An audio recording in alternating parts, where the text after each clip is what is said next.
प्राचीन भारत की पावन भूमि पर हिमालय की गोद में बसा एक छोटा सा राज्य था, कपिलवस्तु।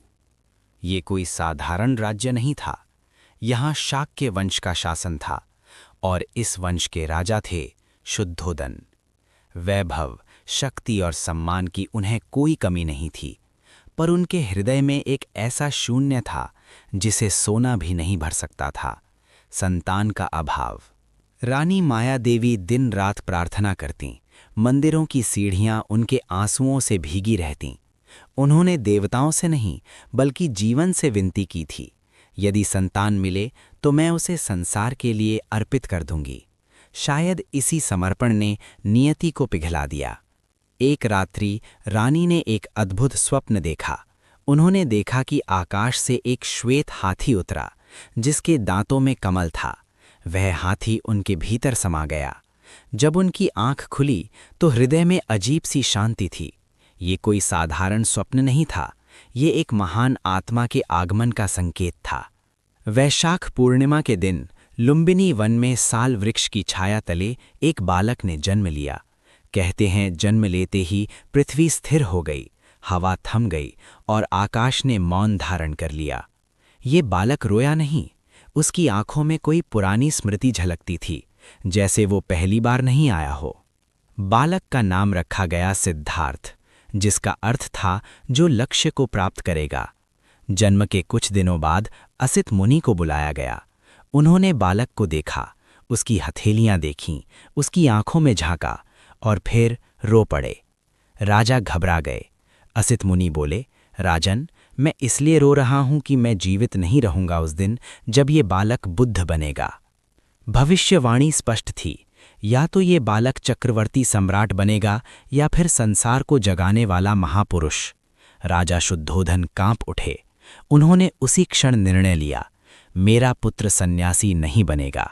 और यहीं से सिद्धार्थ के लिए सुख का कारागार बनना शुरू हुआ। सिद्धार्थ को कभी दुख न दिखे, इसलिए महल के बाहर बूढ़े नहीं, बीमार नहीं, मृत शरीर नहीं दिखने दिए गए। फूल, संगीत, नृत्य सब कुछ था, पर एक चीज नहीं थी, सत्य। सिद्धार्थ हंसते थे, पर वह हंसी भीतर तक नहीं जाती थी। उनकी आंखें अक्सर किसी अनदेखे प्रश्न को खोजती थीं। बालक सिद्धार्थ अन्य बच्चों जैसे नहीं थे। उन्हें खेल से अधिक मौन प्रिय था। वे किसी पेड़ के नीचे बैठकर देर तक आकाश को देखते रहते। कभी कभी वे पूछते, पिता, लोग दुखी क्यों होते हैं? राजा उत्तर बदल देते, लेकिन प्रश्न वहीं रह जाता, अधूरा। समय बीता, सिद्धार्थ युवा हुए। उनका विवाह यशोधरा से हुआ। यशोधरा सुंदर थीं, कोमल थीं और भीतर से अत्यंत गहरी। उन्होंने सिद्धार्थ को समझा, पर बांधने का प्रयास नहीं किया। जब राहुल का जन्म हुआ तो पूरे राज्य में उत्सव था, पर सिद्धार्थ की आंखों में एक अजीब सी उदासी थी। एक रात सिद्धार्थ अपने पुत्र को देख रहे थे। नवजात शिशु की सांसों की आवाज उन्हें जीवन की नश्वरता का स्मरण करा रही थी। उन्होंने मन ही मन कहा, जिसे मैंने जन्म दिया है वह भी एक दिन मरेगा और मैं भी। यही विचार उनके हृदय में पहली बार मृत्यु बनकर उतरा। सिद्धार्थ ने नगर भ्रमण की अनुमति मांगी। राजा ने सब कुछ सजा दिया, पर नियति को कौन रोक सकता है? पहली बार उन्होंने एक वृद्ध को देखा, कंपाते हाथ, झुकी कमर। दूसरी बार एक रोगी, पीड़ा से कराहता। तीसरी बार एक मृत शरीर, जिसे लोग रोते हुए ले जा रहे थे। सिद्धार्थ का हृदय टूट गया। उन्होंने पूछा, क्या ये सब मेरे साथ भी होगा? उत्तर मिला, हाँ। उस क्षण महल की दीवारें उन्हें तंग करने लगीं। वैभव बोझ बन गया। उसी दिन उन्होंने एक सन्यासी को देखा, जिसके पास कुछ नहीं था, पर चेहरे पर शांति थी। उस रात सिद्धार्थ सो नहीं पाए। यशोधरा सो रही थीं। राहुल पालने में था। सिद्धार्थ ने उन्हें देखा, बहुत देर तक देखा, फिर धीरे से मुड़े।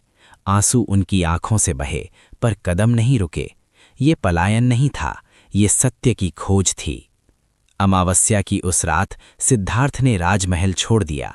केश काट दिए, राजवस्त्र उतार दिए, घोड़े को विदा किया। उस क्षण राजकुमार मर गया और एक खोजी जन्मा।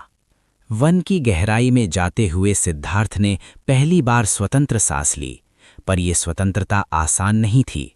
आगे भूख थी, अकेलापन था, प्रश्न थे और उत्तर कहीं नहीं थे। लेकिन भीतर एक आवाज थी, रुको मत। यहीं पहला भाग समाप्त होता है। ये वो मोड़ है जहां राजकुमार सिद्धार्थ टूट चुका है और बुद्ध अभी जन्म लेने वाले हैं। राजमहल की रोशनी पीछे छूट चुकी थी। वो घोड़ा जिसने वर्षों तक सिद्धार्थ को राजसी वैभव में ढोया था, अब वन की अंधेरी राह पर मौन चल रहा था। पेड़ों के साए लंबे थे, हवा में अनजाना भय था, पर सिद्धार्थ के भीतर एक अजीब सी शांति भी थी। ये शांति सुख से नहीं, निर्णय से आई थी। जब उन्होंने अपने केश काटे और राजवस्त्र उतारे, तो केवल वस्त्र नहीं उतरे थे, अहंकार, नाम, पहचान सब गिर गया था। अब न कोई राजकुमार था, न उत्तराधिकारी, केवल एक मनुष्य बचा था जो जीवन के अर्थ की खोज में निकला था। पहली रात उन्होंने खुले आकाश के नीचे बिताई, ठंडी जमीन, बिना बिस्तर, बिना सुरक्षा। पहले कभी ऐसा नहीं हुआ था। शरीर कांप रहा था, पर मन अडिग था। उन्होंने पहली बार भूख को महसूस किया, वो भूख जो भोजन की नहीं थी, वो भूख जो सत्य की थी। दिन बीतने लगे। सिद्धार्थ अलग अलग आश्रमों में गए, अनेक गुरुओं से मिले। किसी ने कहा इंद्रियों को मारो, किसी ने कहा देह को कष्ट दो। सिद्धार्थ ने सब कुछ आजमाया। उन्होंने भोजन कम किया, फिर और कम किया। अंततः दिन में एक दाना, फिर एक बूंद पानी। शरीर सूखने लगा, हड्डियां त्वचा को चीरने लगीं। जो कभी कमल पर बैठा था, वो अब कांटों पर लेटा था। लोग देखकर कांप उठते। आंखें भीतर धस गई थीं, सांस हल्की हो गई थी। 5 साधक उनके साथ थे। वे सोचते थे यही मार्ग है, जितना अधिक कष्ट उतना अधिक सत्य। पर भीतर कुछ टूट रहा था। एक दिन सिद्धार्थ ध्यान में बैठे थे। अचानक उन्हें स्मरण आया, बचपन का एक क्षण, जब वे जामुन के पेड़ के नीचे बैठे थे और बिना प्रयास के ध्यान में डूब गए थे। न भूख थी, न पीड़ा, केवल सहज शांति थी। उसी क्षण उनके भीतर एक प्रश्न उठा, क्या सत्य पीड़ा में ही छिपा है या शांति में? उस दिन सिद्धार्थ ने समझ लिया, देह को मारकर आत्मा नहीं मिलती। उन्होंने उस मार्ग को छोड़ दिया जो उन्हें मृत्यु के निकट तो ले जा रहा था, पर बोध से दूर। उन्होंने पास के गांव से भोजन स्वीकार किया। शरीर में धीरे धीरे प्राण लौटे। उनके साथ के साधक उन्हें छोड़ गए। उन्होंने समझा सिद्धार्थ मार्ग से भटक गए हैं। सिद्धार्थ अकेले रह गए। पर यह अकेलापन पहले से अलग था। यह अकेलापन दृढ़ था। अब वे गंगा पार कर बोध गया पहुंचे। एक विशाल पीपल वृक्ष के नीचे बैठकर उन्होंने प्रण लिया, जब तक सत्य नहीं मिलेगा मैं यहां से नहीं उठूंगा, चाहे देह नष्ट हो जाए। रात गहराने लगी, आकाश मौन था। तभी भीतर से एक हलचल उठी। ये कोई बाहरी शत्रु नहीं था, ये था मारा। भय, मोह, मृत्यु, वासना, सबका प्रतीक। मारा ने कहा, तुम अकेले हो, लौट जाओ, जीवन का सुख भोगो, ये मार्ग तुम्हें नष्ट कर देगा। सिद्धार्थ मौन रहे। मारा ने सुंदर रूप भेजे, स्मृतियां भेजीं, यशोधरा, राहुल, महल। आंखें नम हो गईं, पर मन स्थिर रहा। फिर भय आया, अंधकार, आंधी, मृत्यु का डर। पर सिद्धार्थ हिले नहीं। अंततः मारा ने पूछा, इस मार्ग पर तुम्हारा साक्षी कौन है? तब सिद्धार्थ ने पृथ्वी को स्पर्श किया। धरती कांप उठी। उस क्षण भीतर की सारी गांठें खुलने लगी। उन्होंने देखा जन्मों का चक्र, तृष्णा की जड़, दुख का कारण। उन्होंने मृत्यु को नहीं रोका, उन्होंने मृत्यु के भय को देख लिया। रात के अंतिम पहर, जब तारा डूब रहा था, सिद्धार्थ की आंखें खुली। वही व्यक्ति था, पर अब कुछ बदल चुका था। भीतर कोई खोज नहीं थी, कोई प्रश्न नहीं था, केवल करुणा थी, केवल बोध था। राजकुमार सिद्धार्थ अब नहीं था, अब वो बुद्ध होने के द्वार पर था। यहीं भाग 2 समाप्त होता है। रात का अंतिम पहर था। आकाश पर तारे मध्यम पड़ रहे थे। पीपल के पत्ते हवा में धीरे धीरे हिल रहे थे, मानो सृष्टि भी सांस रोककर किसी महान क्षण की प्रतीक्षा कर रही हो। उसी क्षण सिद्धार्थ के भीतर जो शेष था वह भी शांत हो गया। ना कोई इच्छा, ना कोई भय, ना कोई प्रश्न, केवल स्पष्ट दृष्टि। जब भोर की पहली किरण धरती को छू रही थी, सिद्धार्थ ने आंखें खोलीं। उन्होंने देखा, ये संसार जैसा है वैसा ही है। दुख कोई दंड नहीं है, बल्कि अज्ञान का परिणाम है। तृष्णा ही वह जड़ है जिससे पीड़ा जन्म लेती है, और तृष्णा का अंत संभव है। उसी क्षण वे सिद्धार्थ नहीं रहे, वे बुद्ध हो गए, जागृत। पर ज्ञान के साथ एक गहरी करुणा भी उतरी। बुद्ध ने सोचा, ये सत्य गहन है, लोग इसे समझ नहीं पाएंगे, क्या इसे कहना उचित है? कुछ समय तक वे मौन रहे। वे उस आनंद में डूबे रहे जो किसी शब्द में नहीं समा सकता। तभी करुणा जागी।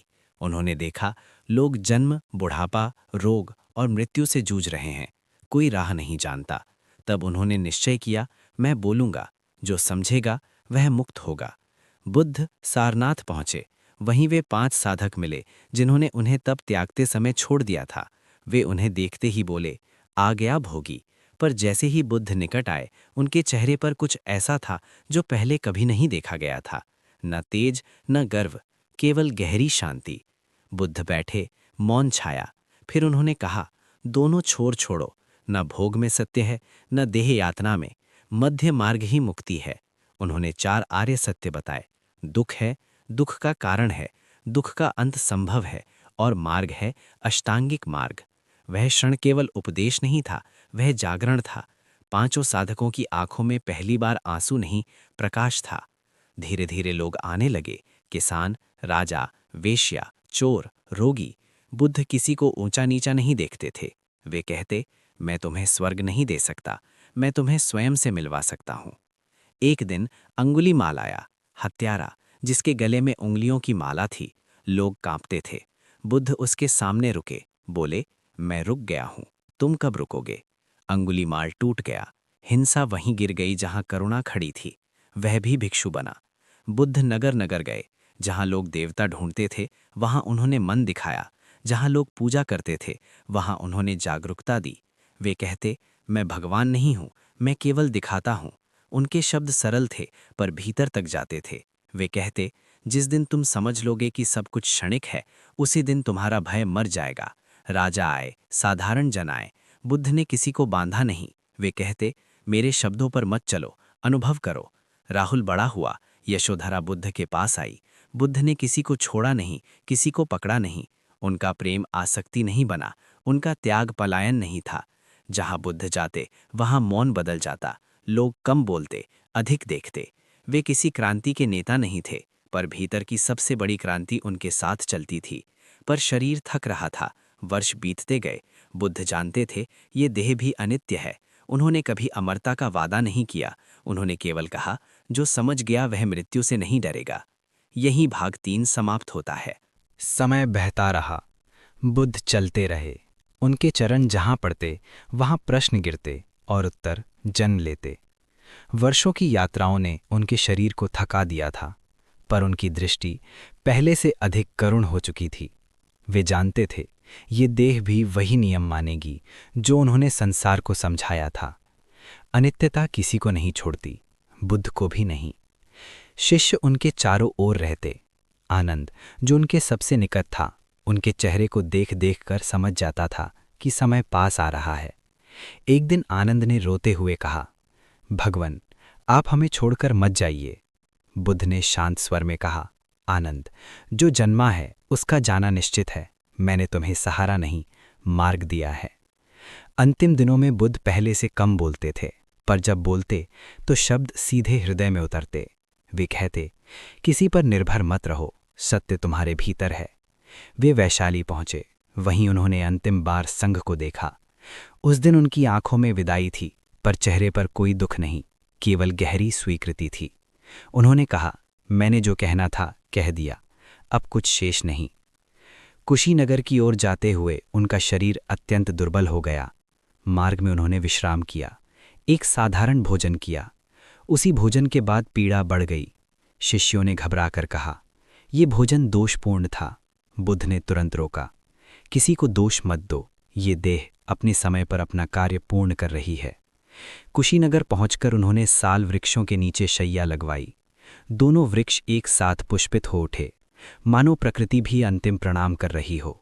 आकाश मौन था, वायु स्थिर थी, संसार जैसे ठहर गया था। शिष्य चारों ओर रो रहे थे। बुद्ध ने उन्हें देखा, धीरे से कहा, रो मत, समझो। उन्होंने अंतिम बार कहा, सब कुछ क्षणिक है, प्रमाद मत करो, जागते रहो। आनंद ने कांपती आवाज में पूछा, भगवान, आपके जाने के बाद हमारा गुरु कौन होगा? बुद्ध ने उत्तर दिया, धन ही तुम्हारा गुरु होगा। फिर उन्होंने आंखें मूंद लीं। श्वास धीरे धीरे शांत हो गई। कोई संघर्ष नहीं था, कोई भय नहीं था। जैसे दीपक बिना हवा के बुझ जाता है, वैसे ही बुद्ध महापरिनिर्वाण में प्रवेश कर गए। उस क्षण कोई नहीं मरा। उस क्षण केवल एक शरीर रुका। बुद्ध कहीं गए नहीं, वे हर उस मन में ठहर गए जो जागना चाहता है। आज भी जब कोई मौन में बैठकर अपने भीतर झांकता है, आज भी जब कोई तृष्णा से ऊपर उठता है, आज भी जब कोई मृत्यु को देखकर भी नहीं डरता, वहां बुद्ध जीवित होते हैं।